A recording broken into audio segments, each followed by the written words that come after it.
Avez-vous déjà pensé que certains articles essentiels à la survie et à l'autosuffisance pourraient bientôt être interdits? Avec l'apparition de nouvelles réglementations et restrictions, des produits autrefois faciles à se procurer pourraient tout simplement disparaître du marché. Que se passerait-il si les fournitures dont vous avez besoin pour vous préparer aux crises, aux pannes d'électricité ou aux situations d'urgence devenaient illégales? Dans la vidéo d'aujourd'hui, nous vous dévoilons ces produits essentiels qui pourraient bientôt être interdits, et pourquoi vous devriez vous en procurer avant qu'il ne soit trop tard.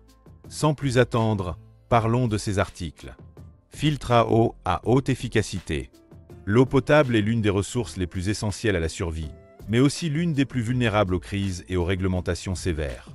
Dans un scénario où le gouvernement décide de restreindre l'accès aux purificateurs autonomes, vous devrez compter exclusivement sur l'approvisionnement municipal, ce qui signifie que vous serez soumis au rationnement, à la contamination et à d'éventuelles coupures d'approvisionnement. Cela s'est déjà produit dans des villes comme Flint, aux États-Unis, où l'eau a été contaminée par du plomb, privant des milliers de personnes d'une source de consommation sûre. Un filtre à haute efficacité peut faire la différence entre un accès continu à l'eau potable et l'obligation de consommer une ressource potentiellement dangereuse. Les meilleurs modèles à stocker sont les filtres à osmose inverse, qui éliminent jusqu'à 99% des contaminants, les filtres à charbon actif, qui éliminent les métaux lourds et les produits chimiques, et les filtres à gravité, tels que les modèles Berkey, qui fonctionnent sans électricité et sont idéaux pour les crises prolongées. Pour garantir le fonctionnement à long terme de votre système de purification, il est essentiel de prévoir des recharges supplémentaires et de garder les filtres propres et secs lorsqu'ils ne sont pas utilisés. En outre, les pailles filtrantes portables, telles que celles de la marque LifeStraw, peuvent s'avérer essentielles dans les situations d'urgence ou en voyage. En ces temps incertains, s'assurer une source indépendante d'eau propre peut être l'une des décisions les plus stratégiques que vous puissiez prendre, avant qu'il ne soit trop tard. Groupes électrogènes portables. L'électricité est l'un des piliers de la vie moderne, mais il suffit d'une panne de courant prolongée pour montrer à quel point nous en sommes dépendants. Dans un contexte de réglementation environnementale plus stricte et d'incitation à l'utilisation exclusive de réseaux électriques centralisés, les générateurs portables pourraient faire l'objet de restrictions sévères, en particulier les modèles à essence et à diesel. C'est déjà le cas dans certaines régions de Californie, où des lois limitent l'utilisation des générateurs à combustible fossile au nom de la réduction des émissions de carbone. Si ces appareils sont interdits, les personnes qui ne disposent pas d'une source d'énergie alternative risquent de ne pas pouvoir se chauffer en hiver, de ne pas pouvoir réfrigérer les aliments et les médicaments, d'avoir du mal à recharger les appareils de communication et de se retrouver dans l'obscurité totale en cas d'urgence. Pour éviter cette vulnérabilité, il est essentiel de se procurer un générateur adapté à ses besoins.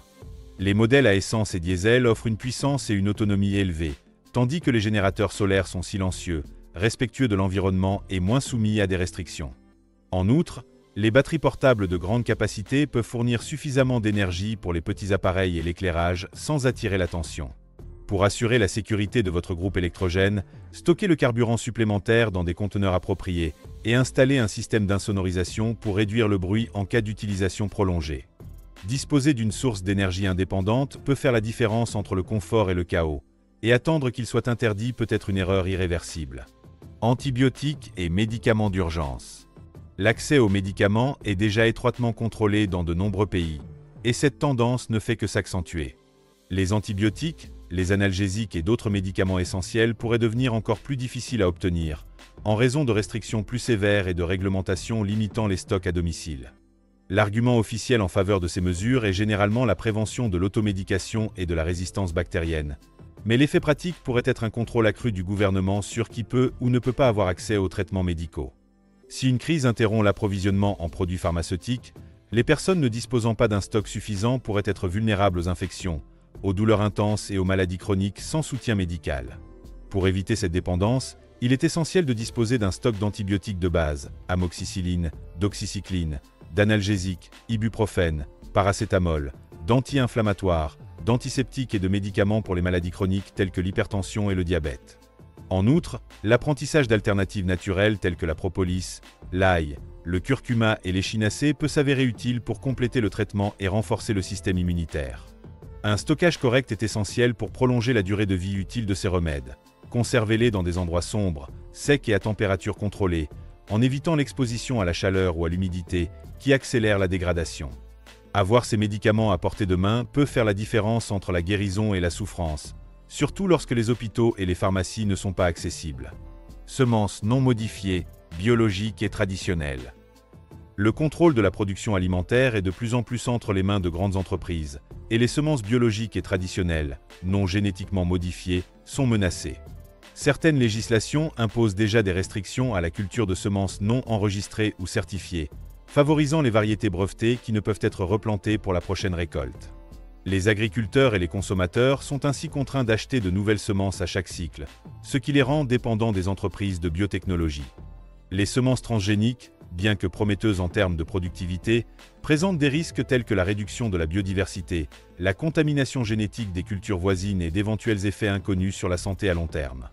Pour éviter cette dépendance, il est essentiel de stocker des semences de variétés résistantes et reproductibles, telles que les tomates, les haricots, le maïs, les carottes, les choux et les herbes médicinales comme la menthe et le romarin.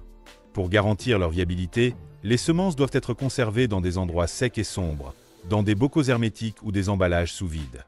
Certains préparateurs optent pour des congélateurs ou des banques de semences à domicile, ce qui leur permet de germer même des années plus tard. En période de crise alimentaire, la possibilité de planter et de récolter sa propre nourriture peut être la seule alternative pour échapper aux pénuries et à l'inflation, garantissant ainsi votre indépendance vis-à-vis de l'industrie agrochimique. Métaux précieux, or et argent physique. L'or et l'argent ont toujours été des refuges financiers en temps de crise. Mais les gouvernements peuvent imposer de sévères restrictions sur la possession et le commerce des métaux précieux pour maintenir le contrôle économique. Cela s'est déjà produit. En 1933, aux États-Unis, il était illégal de posséder de l'or physique, ce qui obligeait les citoyens à le remettre au gouvernement. Aujourd'hui, avec la numérisation croissante des monnaies et le risque d'effondrement des banques, la détention d'actifs tangibles comme l'or et l'argent est un moyen de se protéger contre l'inflation galopante et la dévaluation des monnaies fiduciaires.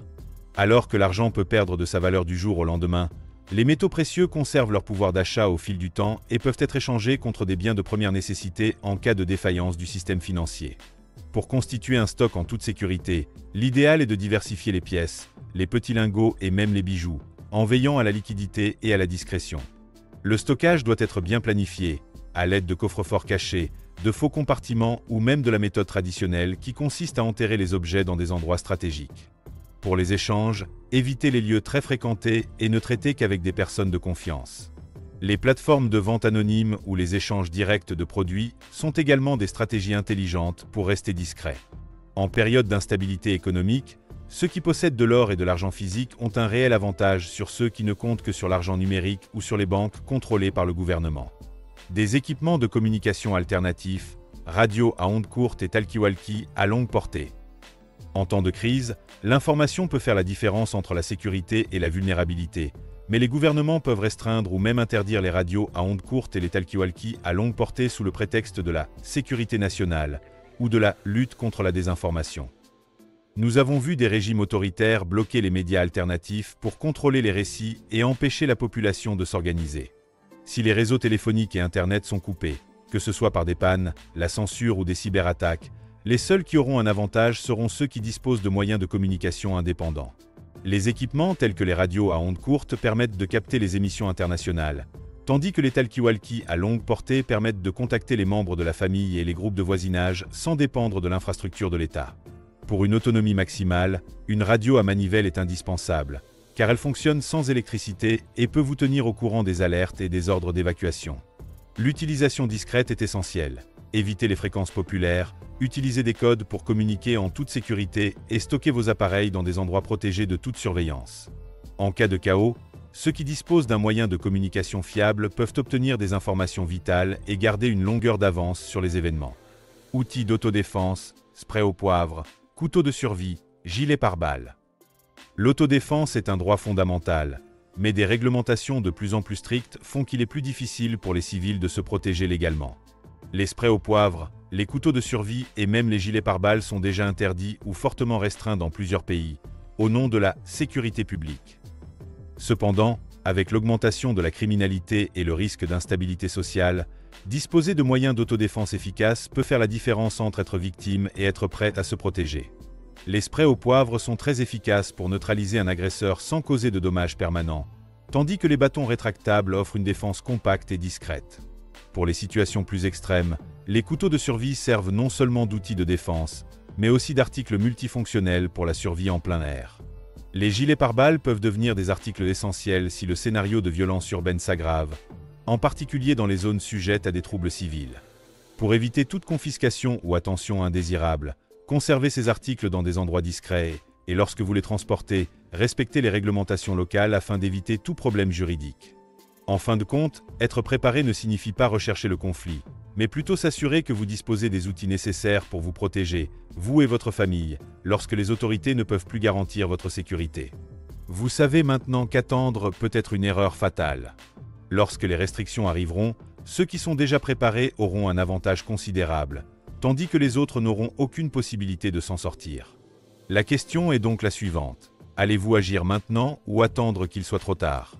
Indiquez ici, dans vos commentaires, les articles que vous avez déjà sécurisés et ceux qui, selon vous, risquent le plus d'être interdits.